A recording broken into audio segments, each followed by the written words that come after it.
The Economist.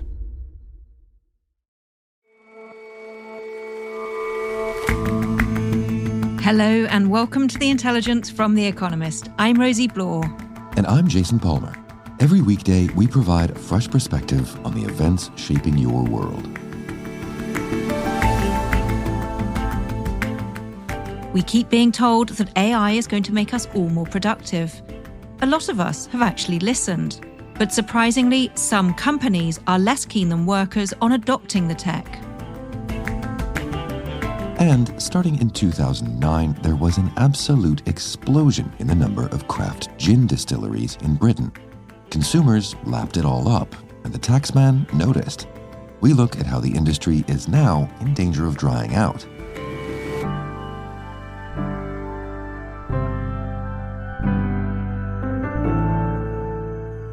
But first,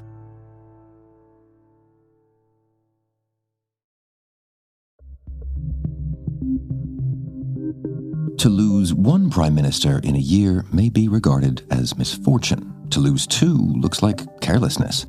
Now, President Emmanuel Macron has lost three, and it looks like trouble. Michel Barnier was brought down yesterday by a vote of no confidence in the country's National Assembly. Pour l'adoption, 331. La majorité requise étant atteinte. Earlier this week, he'd gone over the heads of the Assembly, ramming his unpopular budget through on a technicality. French Prime Minister Michel Barnier has just announced he's triggering Article 49.3 of the French Constitution to push the 2025 budget through Parliament. Now Mr. Barnier has to go. His budget will too. Misfortune, carelessness, trouble. It's all stacking up against Mr. Macron, who now has the delicate job of finding a replacement that might steady the ship.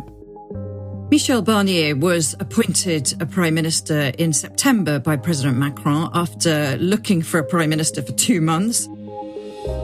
Sophie Petter is our Paris bureau chief. Instead of naming a politician from the left, which is the bloc that won the most votes at the legislative elections in July, the president chose a conservative. It was a gamble. It meant that he was at the head of a coalition minority government, which was always going to be unstable. And sure enough, it's almost an unholy alliance, I would say, of the left and the far right that has come together to bring him down. And this is worrying for France, but it's also worrying for Europe because it leaves a weakened president and an unstable France at the heart of the European Union at a key moment in a continent's history. And how had Mr. Barnier's tenure as Prime Minister been going up until this point, leading a fragile coalition? Well, I think initially he started quite well. He's 73 years old. He's the former Brexit negotiator. And he has a sort of old-fashioned style and respectful manner. And I think that went down reasonably well. But he inherited an almost impossible situation with no majority and no willingness on the part of all the other opposition parties to compromise. So I think despite those best efforts, he just failed to get anybody else to support the government. And he had put together a quite bold deficit-cutting budget, which involved really heavy 60 billion euros worth of tax increases and spending cuts to try to get down France's budget deficit, which is going to hit 6.1% of GDP this year. And he was aiming for 5% next. He did try to cede ground. I mean, most controversially, at the last moment, he ceded ground on some of the demands made by Marine Le Pen and her hard-right National Rally, which has got a lot of seats in Parliament. It holds 140 of them in the 577-seat National Assembly. But in the end, it wasn't enough. Le Pen was not going to budge, despite the concessions, and declared the French have had enough. And that's when she made that decision to vote against the government and bring Barnier down. And now that that's happened, what next? Mr. Macron will again be on possibly a long hunt for another prime minister. Well, it's uncharted territory for France. This is the first time the National Assembly has brought down a government since 1962. Macron has a few options, some sort of technical options. He could keep Michel Barnier on temporarily while he's looking for a permanent replacement. That would enable him to roll over the budget at least so that everything could continue to tick over into 2025. There are members of his own camp who are pushing him to try to split apart the left-wing alliance. In other words, to detach the socialists from the hard left element and appoint somebody from the sort of moderate social democratic end of the Socialist Party. Others want a sort of veteran, a reassuring pair of hands. But the real problem Macron has is it's not just a question of naming a name or finding a personality. It's the underlying structural deadlock in the lower house, which is split into 3 blocks. And that's been the case ever since Macron's rash decision to dissolve Parliament this summer. And it won't change, and he can't change for 6 months because there's no constitutional right to hold another election until next July. And all of this is another hit to Mr. Macron's political project, about which we've spoken quite a lot on the show. Well, it is in a way. I mean, when you think back to conversations that you and I had way back, we've come a long way from all the hope that that represented as a way of forming a different majority that brought together the left and the right in the moderate part of the political spectrum to take on the extremes. And it worked very well for Macron back in 2017. It even worked again for him in 2022 when he beat Le Pen again at the second round of the presidential election. But that post-partisan pro-European platform that was so powerful has just been unravelling over the last months, and it's no longer a way of bringing stability to France. And what about what all this means for Marine Le Pen and the National Rally? Again, a topic we've covered a lot on the show, and the degree to which she is becoming or has become a kingmaker. Well, she has, up till now, been pursuing the strategy of respectability, trying to prove she's a government in waiting, not just somebody out to wreck the political process. But I think there is an extra factor here, and that is that there is a court case. She's being tried for the misuse of public funds from the European Parliament, and that case, the verdict will be announced in March next year. She has denied any wrongdoing. She could be, if found guilty, ruled ineligible for running for office for 5 years. So this may have played into her calculation and may have made her more willing to take that kind of a risk and look like the spoiler rather than the responsible member of Parliament. And you hinted before at how this political instability is coming at a very awkward time on the international stage. Emmanuel Macron has played, as president of France, a very strong role in trying to sort of lead Europe into certain positions, notably his hardline stance against Russia that he's taken over the last year and a half or so.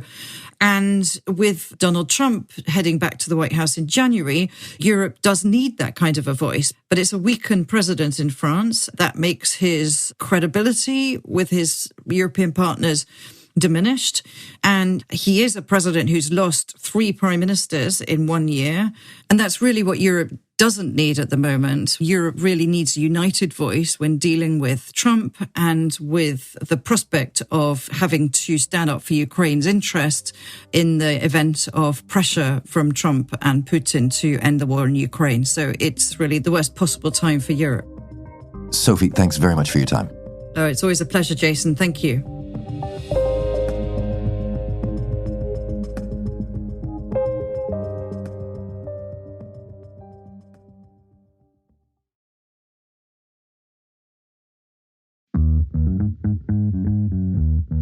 When it comes to using new technology, the early adopters tend to be individuals, not companies.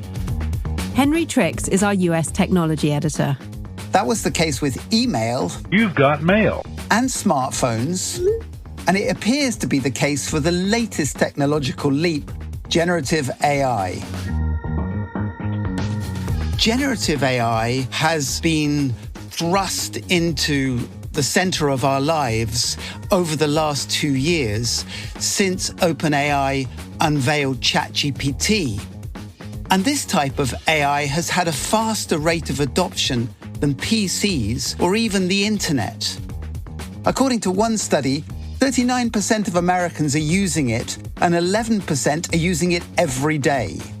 And though nearly a third of Americans use it at work, they're not all using it for work. In a US Census Bureau survey, only 5% of American businesses said they are using generative AI to produce goods or services. So, Henry, tell me all, why are companies being so slow to use generative AI? It's a question of pilotitis.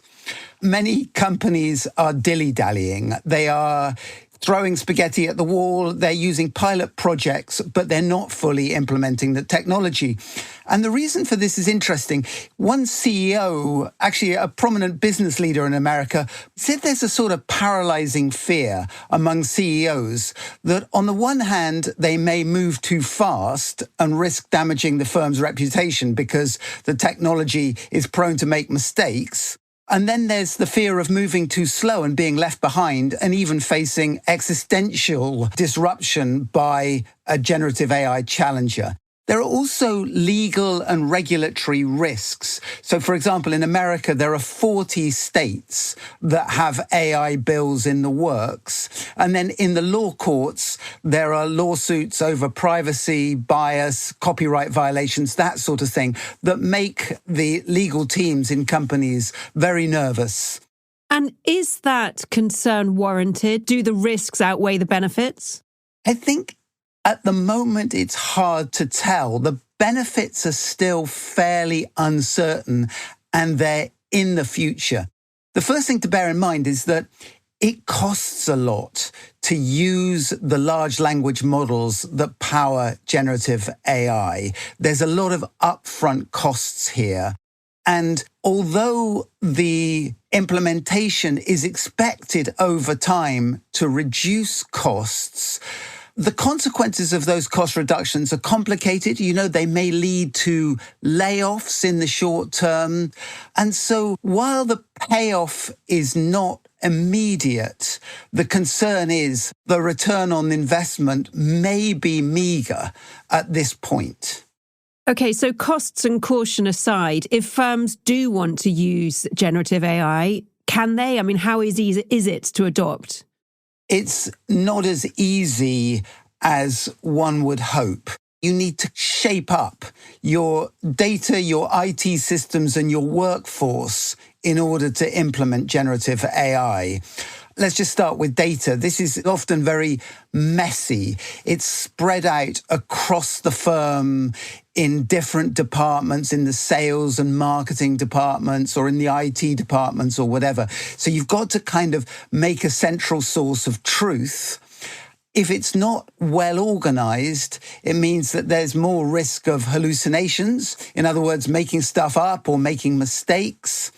The IT systems in companies are often stitched together over many years or decades in a rather Heath Robinson fashion. That makes it harder to graft on a large language model. And integrating AI into systems that were built for human beings could be a security risk in the age of machines. Aren't they going to get some of the benefits of using AI from the fact that their employees are anyway? So there should be at least some productivity gains? I'm sure there will be productivity gains over time.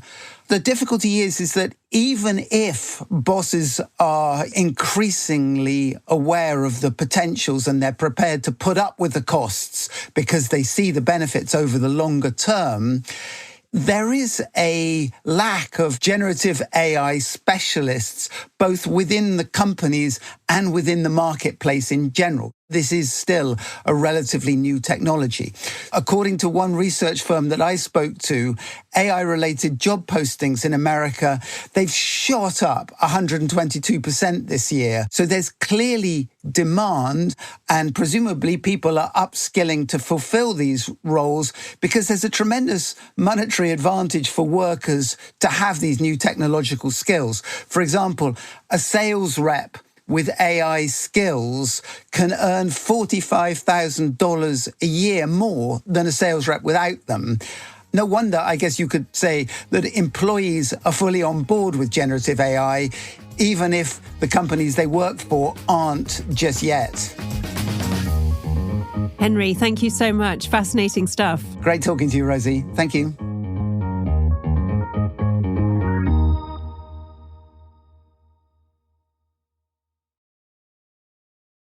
Would you care for a little taste? It's 11 o'clock in the morning, why not? Round up. Exactly. I recently travelled to the Sipsmith Distillery in West London with my producer Will. Rachel Lloyd is The Economist's deputy culture editor. Right, would you like to pour us a sample? Yes. It's a healthy portion for a Friday morning. You going to have one, Will? I think so, yeah. Okay. So do you want to talk us through what we should be smelling and everything else? On the nose, I first smell now. Our guide was Jared Brown, the distillery's creative director. Few know as much about gin as he does. We were, of course, drinking it neat. But then as we taste it, on the palate, the first thing that you notice, it's room temperature, full strength. It doesn't burn. It's warming. Good spirits warm, bad spirits burn. That's a testament to the distiller's art, to taking in. When they launched in 2009, Sipsmith was only the 12th gin distillery in Britain. It's a much bigger operation now. When we started with 3 of us in a tiny West London garage, export was anything outside the M25 and distribution was a moped. And we blew our ad budget on a sticker for the moped. Our first customers remember Sam arriving, case of gin under one arm, helmet under the other arm. Now I believe we're in about 80 countries. And all of these places, I'm seeing a lot of gin consumption and a real celebration of classic gin cocktails. The past 15 years have been an intoxicating time for British gin makers. Between 2015 and 2024, the number of distilleries jumped from 190 to 920. Domestic sales totaled 1.3 billion in 2023, nearly 3 times the amount as in 2008. Britain is also the world's biggest exporter of the spirit. Britain has a very long history with gin. In the early 18th century, adults were drinking about half a pint of low-quality gin a day. Various laws were enacted in order to suppress this gin craze. One of them, the Gin Act of 1751, declared that gin had to be made in stills with a capacity of 1,800 litres or more. That, in effect, banned all but the largest manufacturers. It worked. Britain stopped drinking quite so much cheap, low-quality gin. But by the early 21st century, the drink was not thought of as a harbinger of chaos, but a civilised aperitif. The law remained in place as the Sipsmith founders found out when they wanted to set up a company, but only had a 300-litre still. They spent 2 years campaigning and lobbying the government for a repeal of that law, and they succeeded. Doing away with that 18th century edict set off another gin craze, and various micro-distilleries set up shop. Today, almost 90% of distilleries have fewer than 10 employees.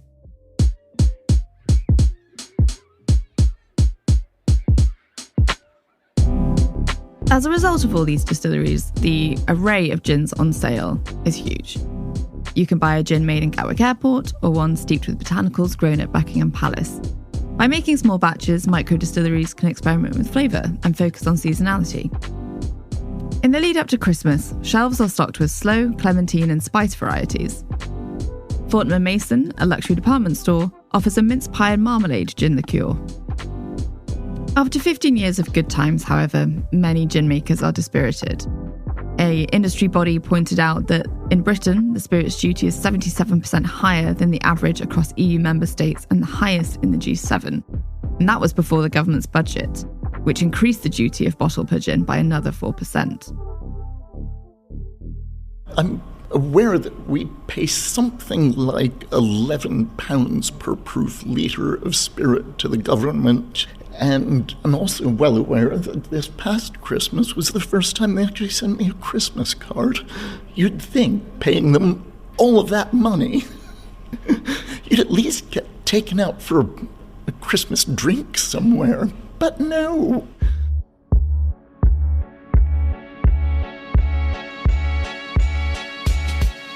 As a result, many predict that gin sales will decline over the next 5 years. Because of the costs associated with those steep duties, as well as high costs for raw materials, mean that the consumer is paying more. And that's at a time when many are cutting back on expenses due to the cost of living. And many drinkers are thinking of their livers as well as their wallets, and are turning to low or no alcohol alternatives. The gin industry may soon find itself in need of a tonic. Should we finish up these ones? Yeah. We should have done this at 4 p.m. or 5 p.m, sorry. We can keep going. We can make it to 4 or 5, not a problem. And then the bars will be open for cocktail hour. And after that, who knows? I just hope you brought your passports.